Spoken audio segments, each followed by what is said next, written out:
Hello friends, welcome back to my channel. In this video, I will talk about why I replaced all my non-stick cookware to long-lasting stainless steel. Also, I will show my new cookware and how I achieved non-stick free kitchen. And as a bonus, I am sharing a coriander paneer recipe using my new cookware. Let's begin. Over the past few months, I was searching on healthy and sustainable living. I found out that there is one big mistake that we all do on our daily life is choosing the wrong cookware. For example, non-stick and aluminum cookware. There are multiple websites and blogs I visited and I found out why choosing the right cookware is very important in our day-to-day life. Explain in simple words, when we cook our food in any cookware, it will go through a series of reactions due to fat, acid, heat and salt present in our food. This will cause a negative impact on our body in a long run. I will also leave the links of the videos that inspired me in the below description box. There are multiple good cookware such as cast iron, earthen pots, stones, stainless steels available in Amazon, IKEA and local markets. I was looking for long-lasting, easy to clean and less maintenance cookware, so I chose stainless steel. I ordered this cookware from IKEA website. Product arrived to nearest delivery station in 15 days. The total cost was £90.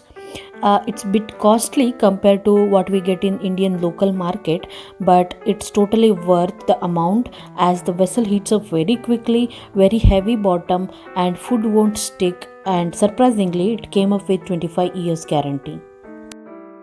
So as per the guidelines, I washed and cleaned thoroughly before using it. Today I will also share a recipe of coriander paneer using this cookware. For this recipe I am using handful of spinach, handful of coriander leaves, 1 chopped onion, 2 tomatoes, 3 green chilies and garlic pods and small piece of ginger. Heating up the stainless steel fry pan for 2 minutes. Add 2 spoons of oil and half spoon of cumin seeds. Add chopped onions, garlic pods and green chilies. Fry until brown.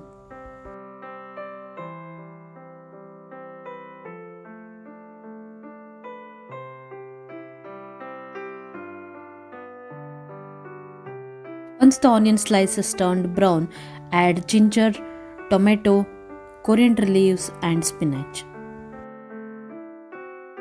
Fry it for around 5 minutes or until tomatoes start becoming mushy.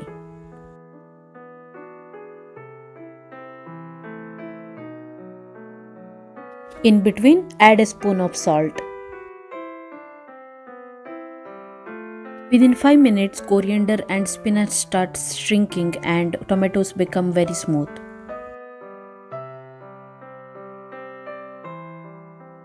Transfer it to a bowl or plate. Let it rest for 10 minutes to cool.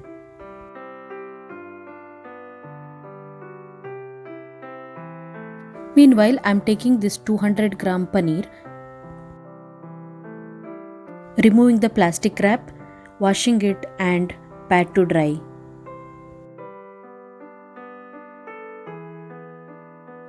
Cutting the paneer into smaller chunks.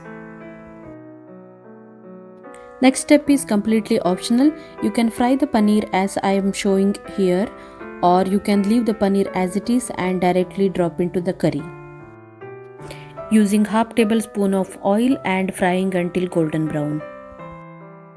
Shallow fry of paneer is ready while other ingredients are cooling. Transfer this tomato and coriander spices to a mixing bowl or blender jar. Add half glass of water, blend it to a smooth paste.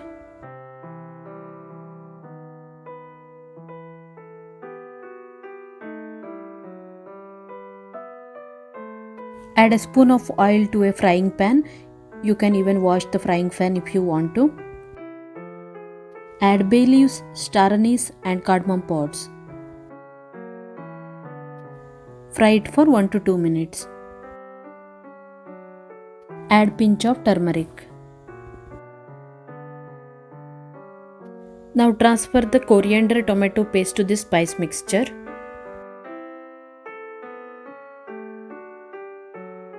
Add 1/4 glass of water. Let it cook for 5 minutes.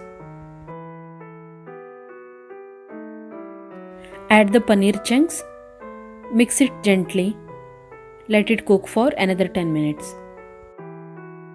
Coriander paneer is creamy and tasty. Use it as main dish with jeera rice and chapati. That's all for today guys. Thank you so much for watching. Please like, share, subscribe.